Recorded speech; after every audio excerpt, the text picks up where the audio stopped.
Most people know Harrison Ford as the rugged adventurer, the pilot who can fly anything, and the man who turned down the most iconic roles in Hollywood, only to become a legend anyway. But what if I told you that Ford's greatest victory didn't happen on a movie set, but inside a luxury car dealership, against a cocky salesman who thought he was just another old guy with too much money? This is the untold story of how a man in his 80s walked into a dealership, got laughed at, and walked out with his dignity, a new car, and the last laugh. And trust me, this isn't the ending you expect. Before we dive in, make sure to hit that subscribe button and join Storygram, where we bring you Hollywood's most jaw-dropping real-life stories. Now, let's get to it. Harrison Ford wasn't the kind of guy who walked into a place expecting fanfare. He didn't need it. Never had. But today was different. Not because he wanted attention, but because he wasn't getting any. The second he walked into that luxury car dealership, he saw it on their faces. The young sales guys, all dressed like they were auditioning for Wall Street, barely glanced at him. No recognition, no curiosity, just another old guy wandering in to dream about a car he'd never buy. Ford let it slide at first. He walked past the polished showroom models, each one gleaming under the surgical bright lights, and ran his hand over a sleek beast of a machine. This wasn't some tame, old man luxury sedan. This was a car that moved. Then came the voice. "Can I help you, sir?" Ford turned. The kid standing there, because that's what he was, a kid, had the usual look. Perfect suit, perfect hair, a fake smile stretched just tight enough to let you know he'd rather be anywhere else. Ford nodded toward the car. "Tell me about this one." The kid's eyes flicked over him, taking in the worn leather jacket, the hiking boots. His grin stretched wider. "Oh, well," he said, voice dripping with condescension. "This one's a bit powerful.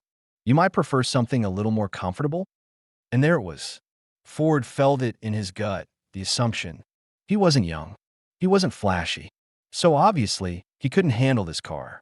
He kept his voice even. "Tell me the torque split in a tight turn." The kid blinked. What's the weight distribution at high speeds?" A nervous chuckle. "Well, sir, I don't think you'd be pushing it like that, right?" Ford exhaled through his nose. "Enough. Give me someone who knows cars." The kid's face twitched. "Excuse me?" "You heard me," Ford said, cool as a gun barrel. "I don't need a pitch. I need someone who actually understands what they're selling." The silence stretched. Then the salesman turned and walked off, shoulders stiff, heading toward the manager's office. Ford leaned against the car, arms crossed, waiting. He had all the time in the world. And by the time this was over, this kid was going to learn exactly who he had just dismissed. Ford didn't move. He didn't fidget. He didn't pull out his phone like every other guy standing around in a dealership, waiting for a higher-up to grant them an audience. He just leaned against the car. Cool, calm waiting. The thing about patience? It makes people uncomfortable. And inside that glass-walled office, the kid was squirming. Ford saw it. The stiff body language. The glances toward him. The quick, whispered conversation with the manager. A man who looked about 10 years older but had the same hollow, plastic enthusiasm. Then, finally, the manager emerged. His grin was bigger. Practiced. He walked like he owned the place, his tie just loose enough to say, "Hey, I'm casual, but I'm still in charge." "Mr. Ford," he said, stretching out his hand. "What a pleasure." H.S. Oh, now they knew. Ford shook his hand, but there was no warmth behind it. "Your guy here thinks I should be shopping for something more comfortable." The manager shot a look at the kid, who suddenly found a very interesting spot on the floor. "Oh, no," the manager said, laughing like Ford had told a joke. "That's just a misunderstanding. We pride ourselves on giving everyone top-tier service. What can I show you?" Ford's eyes didn't move from him. "You know cars?" The manager hesitated for half a second. It was enough. "I know our cars," he said smoothly. Ford turned back to the machine he'd been eyeing. A beauty, the kind of car that wasn't built for grocery runs and cautious merging. He ran his fingers over the hood, then looked back at the manager. "Start up." The manager hesitated. Ford caught it instantly. "You got the keys, don't you?" "Well, yes, but..." "Then start it up." The manager glanced at the kid, then at the glass-walled office, as if looking for an escape hatch. Ford almost smiled. They sell these things every day, but they don't know them. He watched as the manager reluctantly pulled out the key fob, pressed the button, and roar. The beast came alive. Ford's eyes didn't leave the manager's. What's the red line? A pause. 7,000 RPM? Wrong. The manager forced a smile. Mr. Ford, I can assure you. Put in sport mode. The manager blinked. Go ahead, Ford said. Or do you want me to do it? Now the showroom had gotten quiet. A few other salespeople were watching. Customers, too. The manager swallowed. Well, Ford sighed, reached inside, and with a quick flick, switched the car into sport mode. The revs jumped. The engine snarled like a chained dog. Ford looked back at the manager. Try again. The manager let out a stiff chuckle. Look, Mr. Ford, I don't think. That's the problem. Silence. Ford leaned in, his voice just loud enough for only the manager to hear. You don't think. You assume.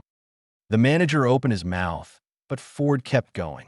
You assumed I was some old guy who walked in off the street. You assumed I didn't know cars. And now? Ford gestured to the crowd forming around them. Now you assume nobody's watching you get embarrassed. The manager's smile was long gone. Ford didn't stop. Your job isn't to guess who's worth your time. It's to know your damn product. So let's try this one last time. He patted the roof of the car. Tell me why I should buy this one. The manager swallowed, looking around like a cornered animal. Before he could speak, another voice cut through the air. A new one, low, confident. The kind of voice that knew its words had weight. I can answer that. Everyone turned. A man, maybe mid-50s, rugged, sharp eyes, walked up holding a clipboard. Not a suit, not a salesman.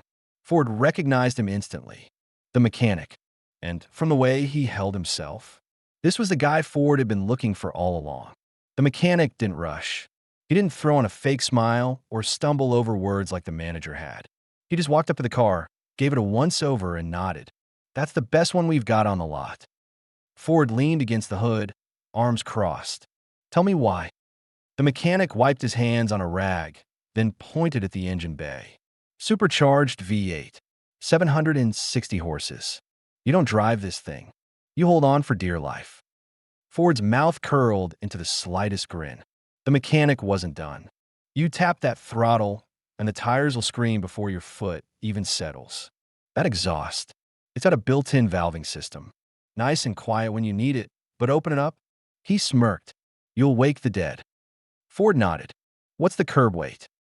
4,200 pounds. 0 to 60? 3.5 seconds. If you're slow. The mechanic's eyes met Ford's. He wasn't rattled.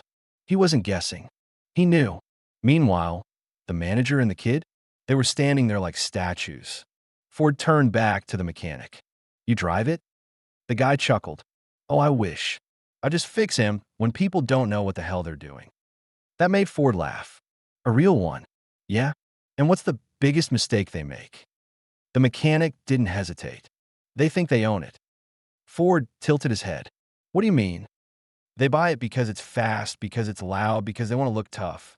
The mechanic crossed his arms. But this isn't a car you own. It's a car that owns you. You don't respect it? It'll put you in a wall. Ford liked this guy. He wasn't selling. He was educating.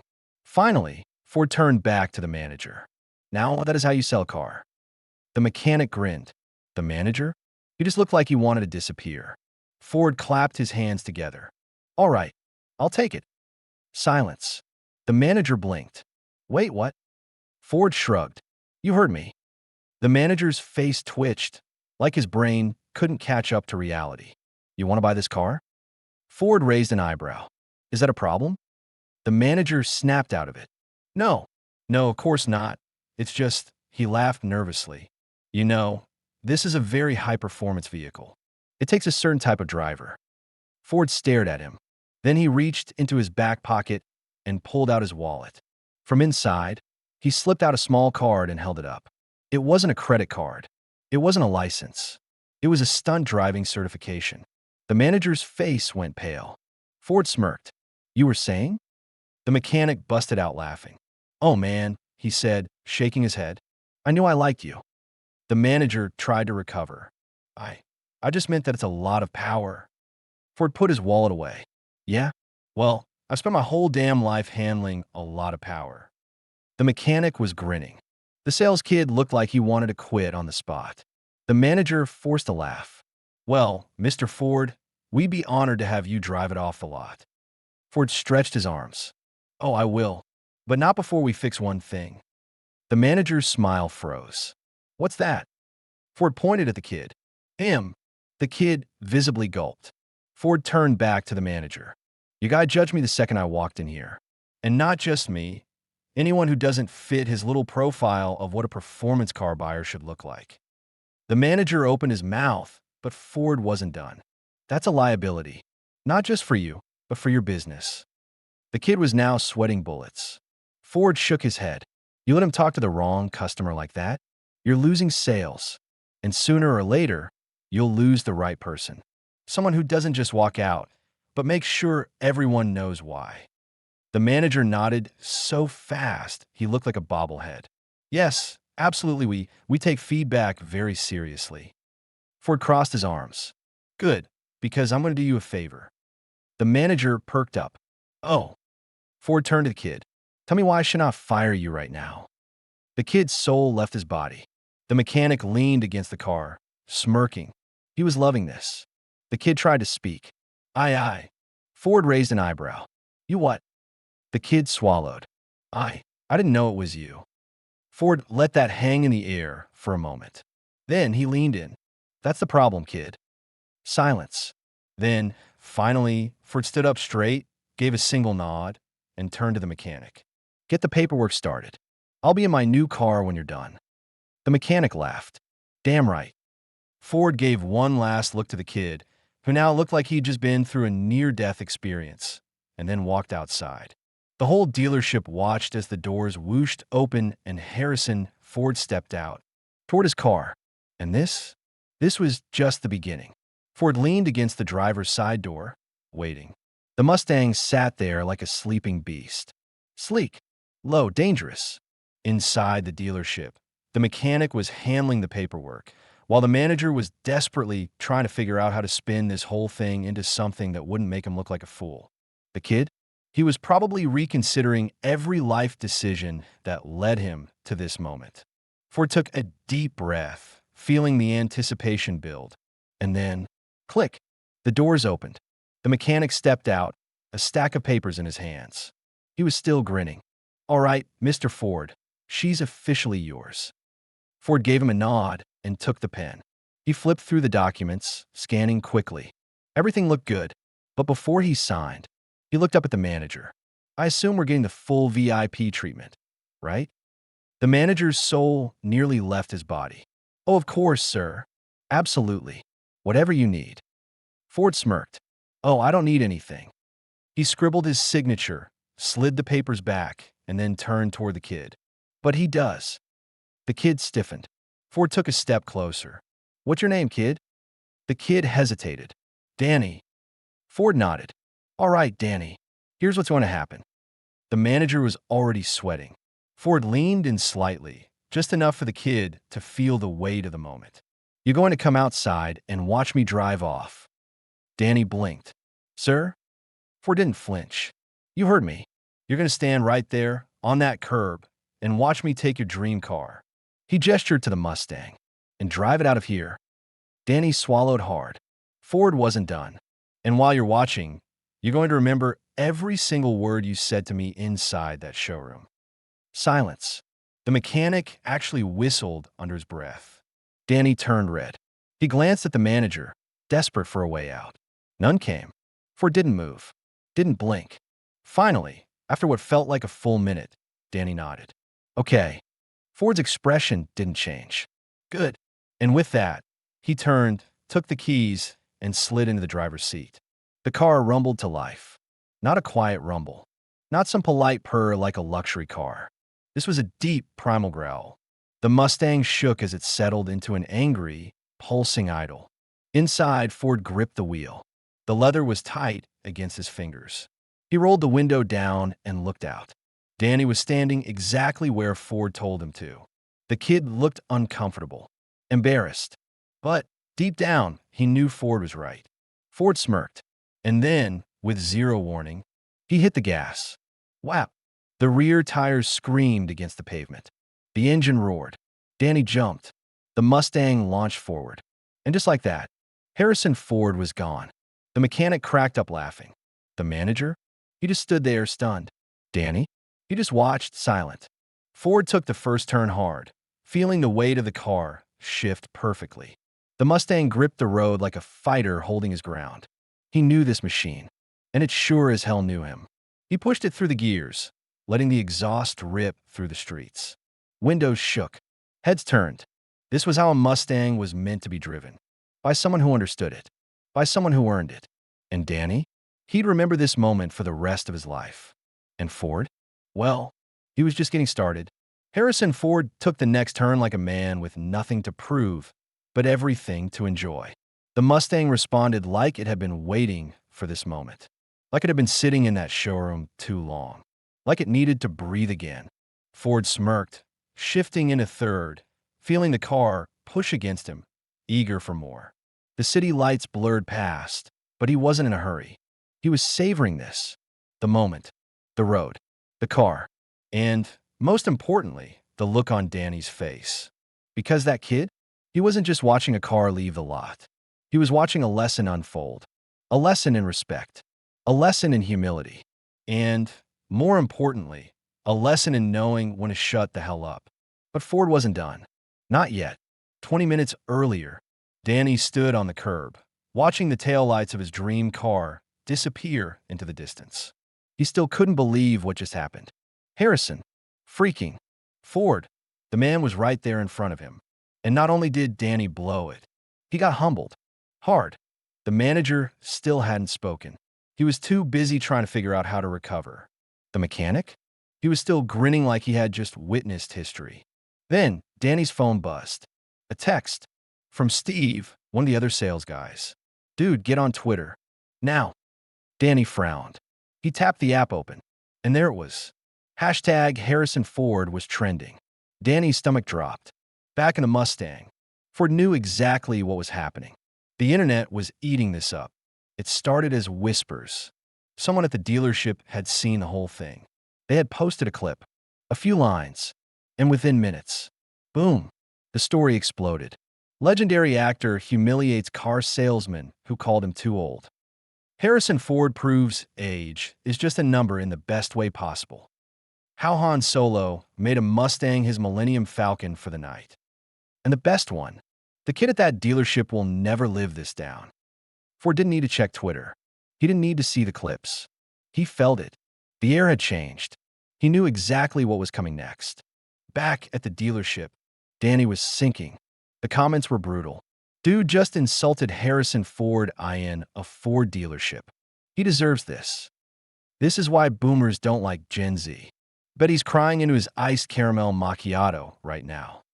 Danny looked at his manager. The man was rubbing his temples. This is bad, the manager muttered. No kidding. And then, the phone rang. The receptionist picked it up. Danny couldn't hear what was being said, but he knew instantly when the receptionist realized who was on the other end. She turned ghost white.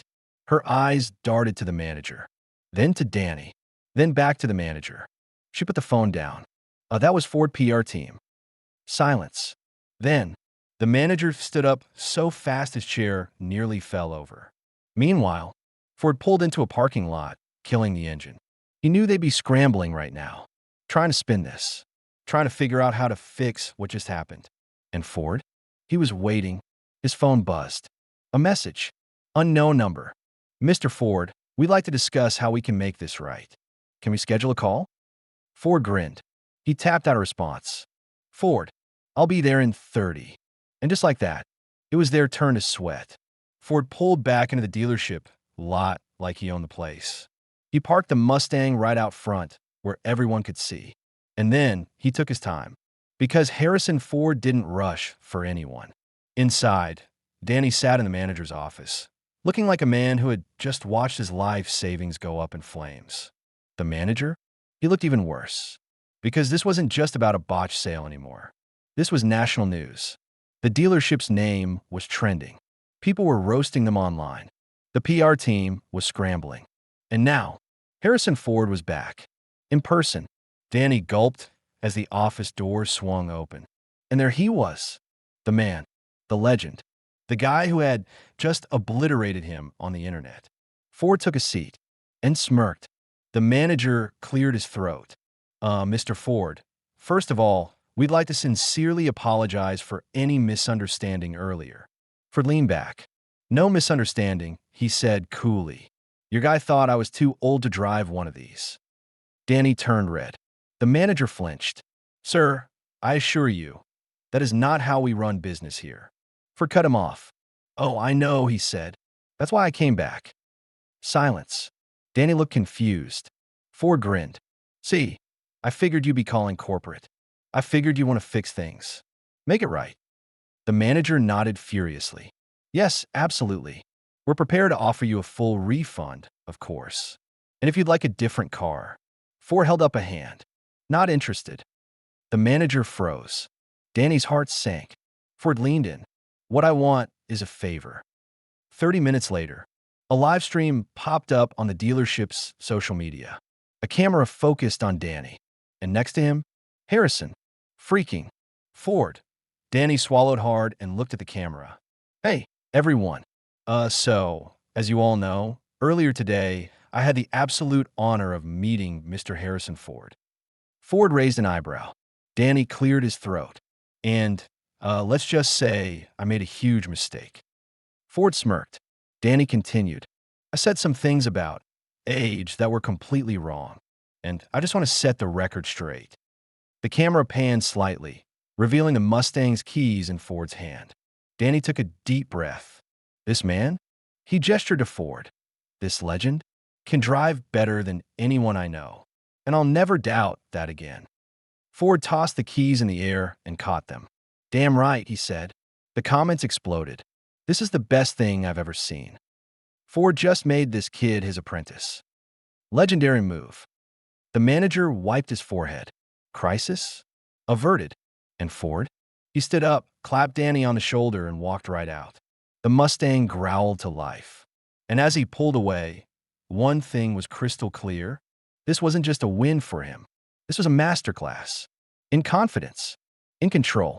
I'm never underestimating the classics.